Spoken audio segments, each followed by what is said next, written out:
So do you believe in God? No. Okay, so you don't believe in God. The word is problematic. There are two kinds of gods in the world. And people tend to mix them. There is one God, the mystery God, about which we know nothing. The chief characteristic of this God is that he is mysterious, and humans can't understand and can't say anything about this God. And like people ask, who started the Big Bang? Or how did life start? And all the things that science doesn't know, people say, oh, this is God. And this is a mysterious God. The chief characteristic of the mysterious God is that we know nothing about him, or her, or it, and I'm perfectly happy with this God. Then there is a completely opposite kind of God, the concrete lawgiver God. And about this God, we know far too much. We know exactly what this God thinks about female fashion, about human sexuality, about who should you vote on elections, everything.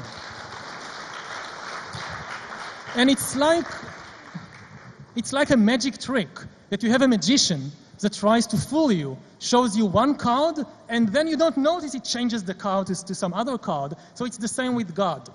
When you ask people about God, they say, oh, it's a big mystery, and we don't know, and science can't explain this and that. Okay.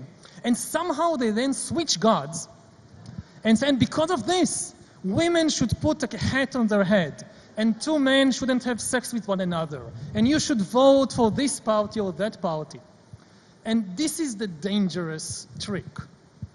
And this is the God in which I don't believe. I think that if there is a force, responsible for the great mystery of life and the universe and the black holes and the galaxies, I don't think he really cares about female dress code.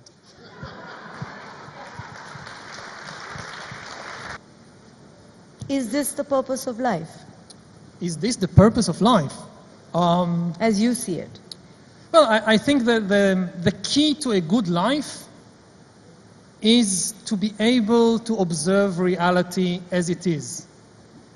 To really what is the truth about myself and about the world without running away to all kinds of fantasies and stories and fictions.